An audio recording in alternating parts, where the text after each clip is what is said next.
Welcome, I'm Karen and lucyk McDonald, and welcome to my channel here. It's great. We're going to be back here again with Dr. Richard Allen Miller. So DocRAM is in the house, and we're going to have a lively discussion, and then we're going to do some follow-up. So stay tuned for some more to come, because we're going to talk about what Rick did in teaching the Navy SEALs program, how to attenuate and expand and develop and enhance your innate psychic or psionic abilities, what you guys like to call ESP. So he's going to share a little bit of secrets, so you're going to have to stay tuned for our part 2 coming up this week. And I'm going to turn it over to you, Rick. Have at her. Okay.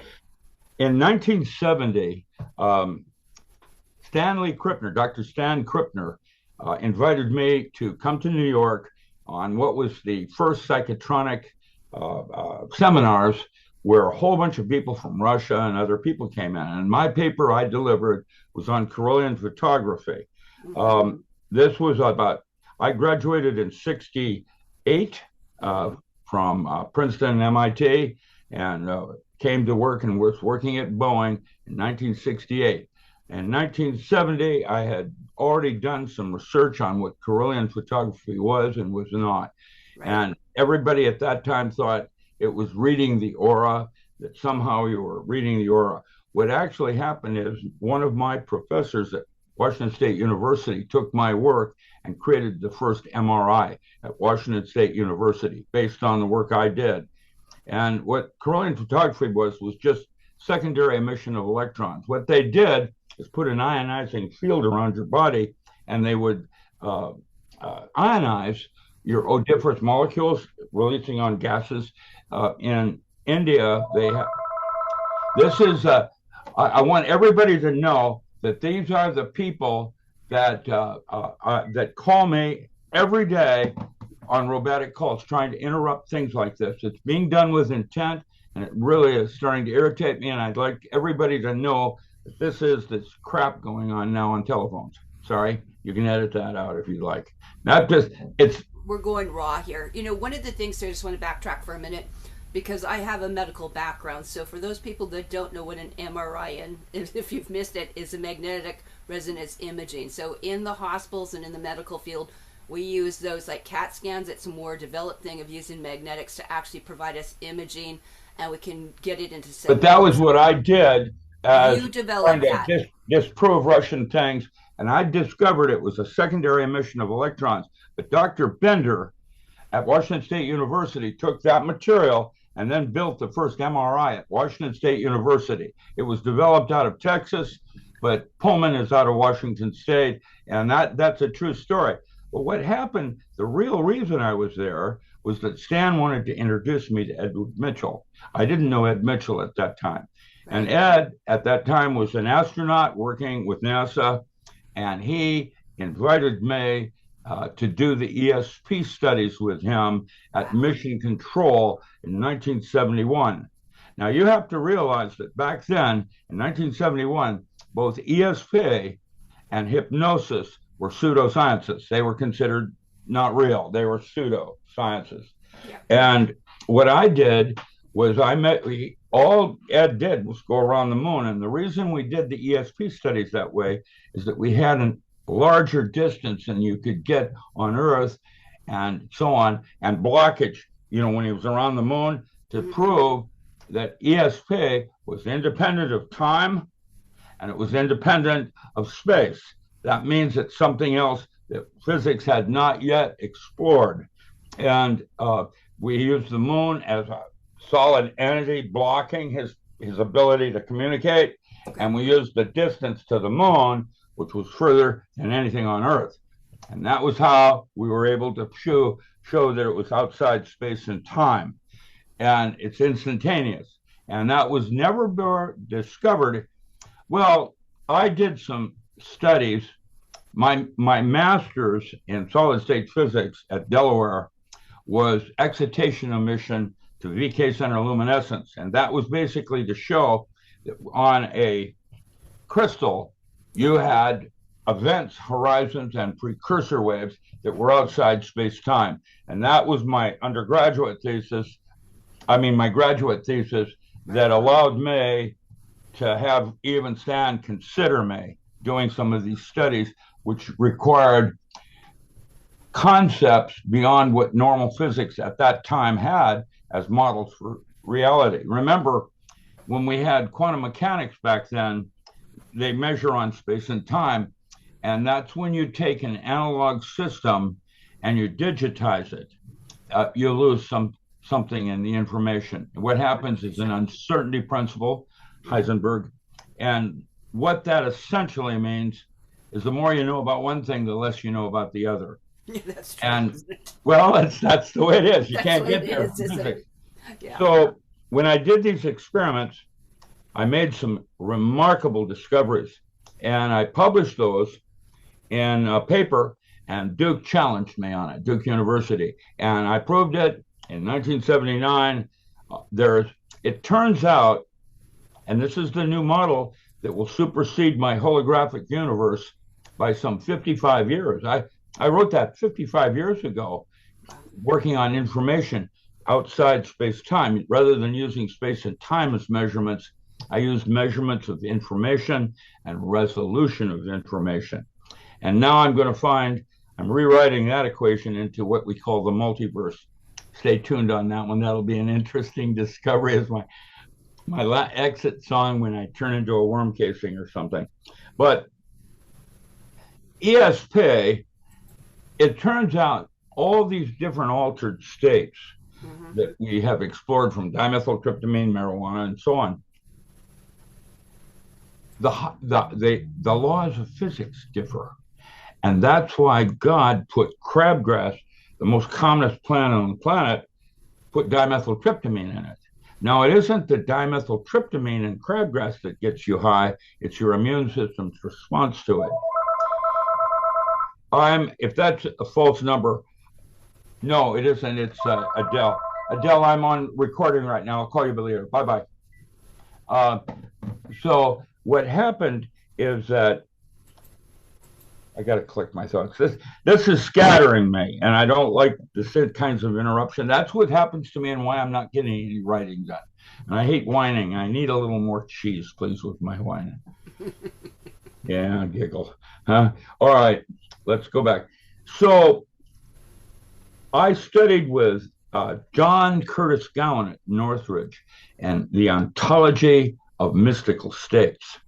And that's in Power Tools. You'll find my work in Power Tools, because what I did is I discovered that the neurotransmitter in your brain is a immune system response to the plant that you've taken that has a toxin in it.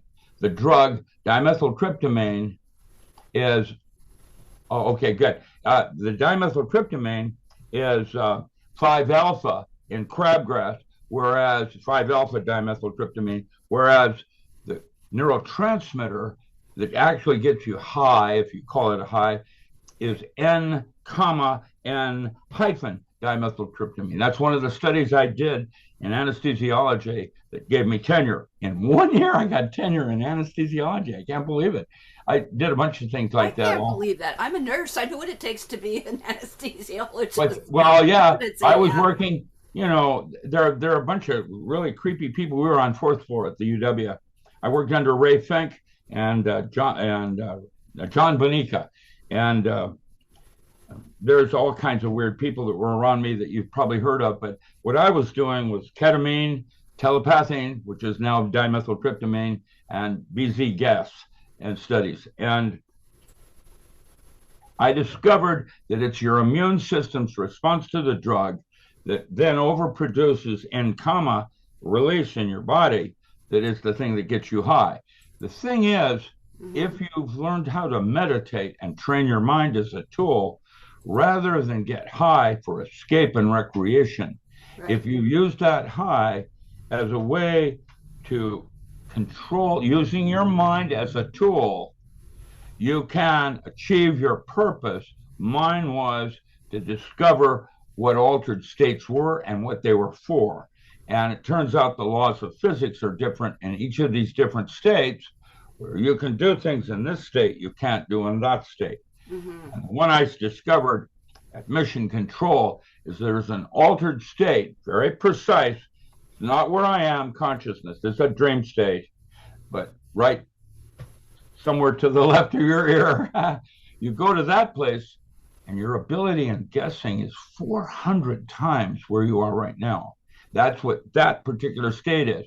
And people that are good in mediumship or radiesthesia using an external object to communicate, like a Ouija board or a dowsing rod. Dowsing rod is really good. Those are all discussed in Power Tools. What I did is I gave the SEAL program 8 altered states, and it turned them into Superman. The non-local mind was after the Power Tools. That's all part of the non-local mind or Power Tools series that I wrote. This is for the general public. The Power Tools was for the Navy SEAL and the SEAL program. I did that earlier, studies. This one here says, it's not my physics. Chapter 8 in that book says it's not my physics that makes something real. It's your imagination, your mind's eye. Once you see that, that's what makes the thing work, not my physics. Now, what I did is use that, and then I became a hypnotherapist to get better understanding of how to go to different altered states using my mind's eye. And I was Gilboyne School, and I made hypnotherapist, which means I had to go through a bunch of regression and progression. Rather than take my teacher, rather than taking me into a past life, took me into a future life. That was really interesting. Past lives are, that you think you were before in history. How about who you're going to be?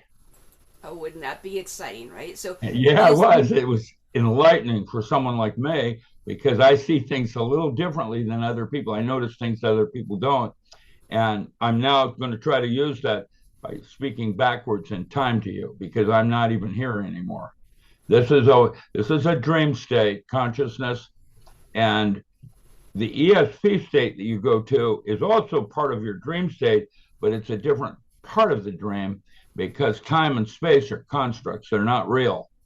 And that's why all the different aliens that we now have that morphed out of little green men from Mars would be why I said the singularity's already occurred. Because anything with a face, 2 arms, and 2 legs is a carbon-based life form, and that's that. And so that's our future. And when did that happen, Roswell? When the crash occurred? Well, who knows? I don't know. I've been to Groom Lake. I met Krill for the government, and I don't know what happened. I mean, I think possibly as a metaphor, she's my future programming me. And because I think that mankind's going to go back to the Stone Age shortly. It isn't possibly the magnetic pole shift or all of that. When the grid goes down, what do you think is going to happen to all our kids that are dependent on cell phones? This is an interesting concept that you bring up. And I mean, you have got, as I'm showing on the screen here, all you have to where put did you in get is this Richard. one? Start page. Look at that. Look at all Look these. at you're everywhere. You've been on Carrie Cassidy, like I have been on a couple times this year. You've been on so many shows, and actually, I gotta confess, I think I've watched just about every one of them. So I'm caught up to speed a little bit. But you've been teaching in the psionics, the metaphysics area for a long, long time. Yeah, it's since 1970. Right. And I know that I don't know. That's the bad news, because all physics. Oh boy, that picture down there, that old picture of me there, and with the AI and all of that. That is in Pioneer Square. That was one of the things we started. It started at Seattle Underground. When I was a child, I'd go down through these manhole covers and find the old city, and found from 1902 when we had the earthquake and they moved Skid Row. And I grew up with all of that. In any case, I was considered gifted. I have the highest IQ ever measured in Washington State. And they didn't even know that until later, when they started doing some studies and thought I was reading the future, because my responses were so precise. And it was just my IQ. And IQ, by the way, is not intelligence. It's adaptability. EQ, or emotional, that's what Krill used to communicate, was emotions. And we thought it was like synthetic telepathy. One of the things I developed, which had to do with, I don't know, where am I going with that thought? The idea that Q and IQ. Yeah. I'm sorry. The EQ and the IQ that, have a Yeah, well, correlation. she communicated. Synthetic telepathy is you use zero point 0.3 to 3 gigahertz, a microwave band, and then you heterodyne audio on it, and you can hear the voices in your head, not through audio, but directly. What it does is it causes the temporal lobes to heat up and ring, and then you can hear the audio. And I developed that thinking that was how she communicated, which is not how she did it. But that application is now being used in space and how to communicate in space. We use synthetic telepathy.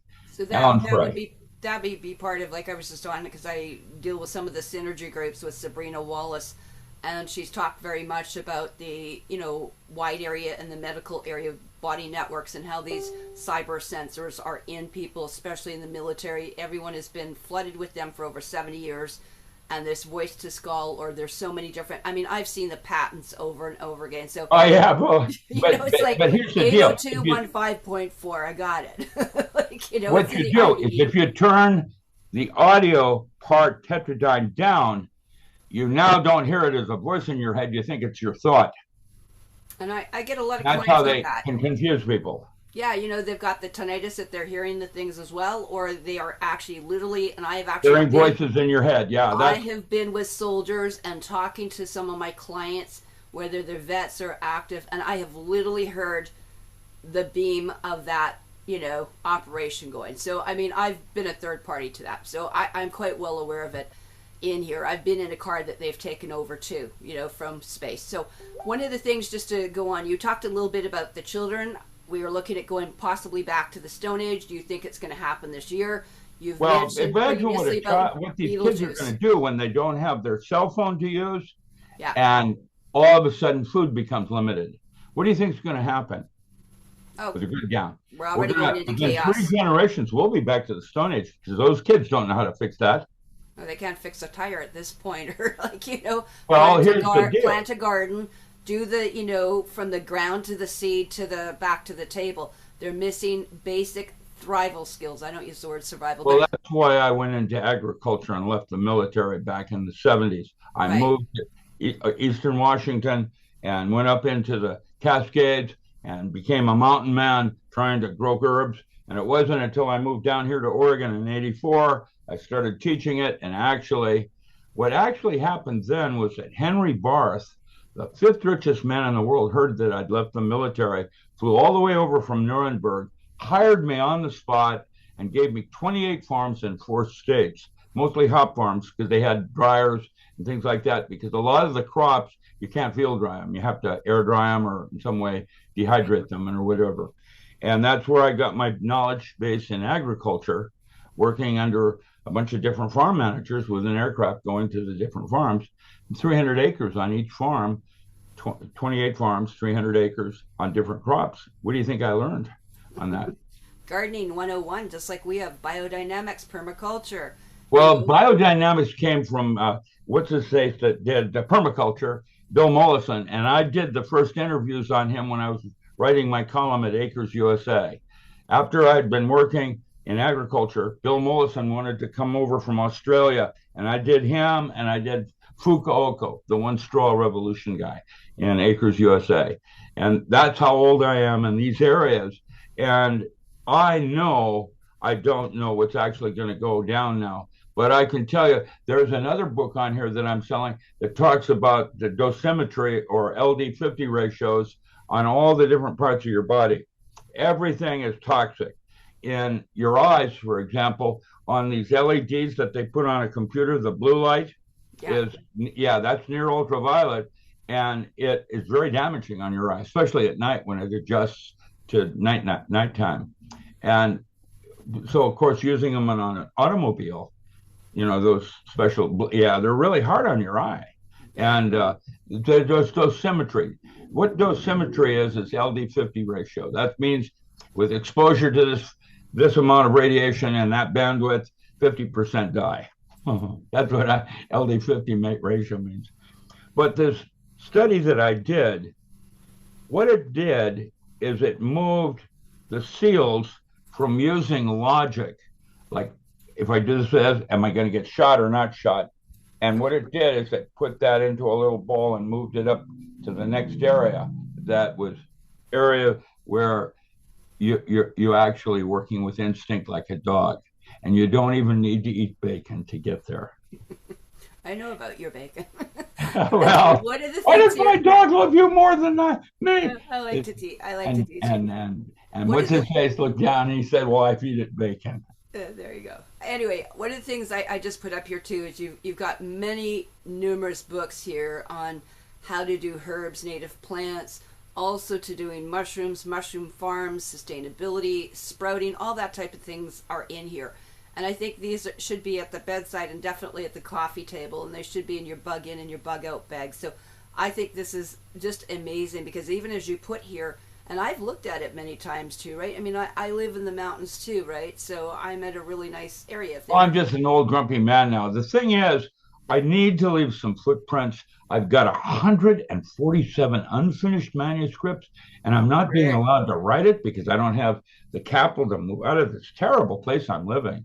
It's just, and it's like, okay, like my Winnebago. I just bought a Winnebago to be mobile, and the hydraulic line blew out in the middle of traffic, and I had no brakes and no steering, and they wanted just $450 just to tow it down the street. And now they can't get the part. They have to make the part because the Winnebago that I bought doesn't even exist anymore. It's in mint condition.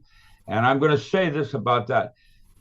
You know, gasoline or petroleum is very easily converted to water. Very easily, yes, because both use hydrogen. I was going to say hydrogen oxygen fuel cells. We played with that years ago, about 15 years ago. It works. Put it into our van. That's why people don't convert to water. But yeah, I'm going to say this. Even with the best bunkers in the world, right, I now realize it's important to have the access to mobility. And what I have now are a couple of aircraft that we fly perimeter. So when we're moving a convoy from one bunker to another, we have options in our routes, because when these kids don't have any cell phones and food gets scarce, what do you think is going to happen next? You know, as we're going back into the Stone Age, there's going to be no respect for life itself. It's me first.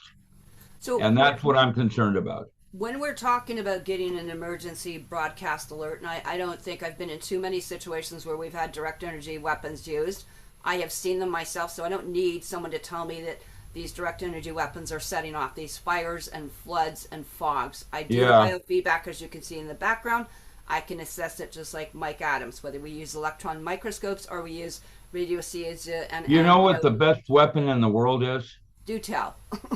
A squirt bottle with ammonia. Oh, you've mentioned it. Squirt. Oh, wait. They got a whole horde of people coming at you. You squirt it up in the air, it'll stop an entire herd. And I'm talking about just a little squirt bottle with ammonia. It takes nothing to do it. And it's not illegal like bear spray is in some states. You know, I'm still amazed to this day that people are still questioning, is there going to be a pole shift? And I will tell you, as of last night, Mount Rainier is actually vibrating. We are actually vibrating here. Well, that's because we're going to have all of us have noticed it. I've got fault lines in here, and my camper's hooked up, and I'm ready to go within 5 minutes. Because you know what? All these things are starting to add up. If it looks like a duck, quacks like a duck, it's probably a duck.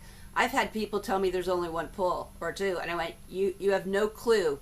We have got sensors above, below, inside, and in the water, in the land, all over. I was part of Project Ascension. This is definitely an issue. And so one of the things... Well, it happens every 12,000 years. That has been... I did 5 epochs back, and I had to work with geology because... Oh, we got you frozen. They may have beamed you out of here. We will give you a few minutes. One of the things here, I'm just going to refer to some of the different shows we've done. I've done some on Typical Skeptic. I also would like you to refer to Project Camelot. And Project Camelot with Carrie Cassie has done numerous shows with Dr. Richard Allen Miller. What I'm going to refer people to going to is actually to his website. Now, what he's very interested in doing, you guys, is if you're interested in furthering and developing your innate wisdom, your extrasensory perceptions, and basically those powers that you have within. He wants to basically ignite that in people. He goes, Karen, I can, yep, he's dropped out. So we're just going to keep going here for a minute. We'll see if he pops in. We've only got a few minutes left. So I'm going to go through some of these different areas I'm going to suggest you go to. So one of the things in there is he's got an incredible website. That's how you can get a hold of him. So I'd like you to go and take a look at his website. It's Dr. Richard Allen Miller. You can Google him, but his actual website is Richard Allen Miller, E-R. So let's go in and we're going to take a look at basically his website. We're going to have a little boo around here, and I think that's really important. These are some of the original people. You know, like I said, these are esteemed elders. They are wisdom keepers and knowledge keepers within our communities. And if you have the opportunity and you're hearing this, it'd be great to have you facilitate. We're looking, I know he's looking to establish classes.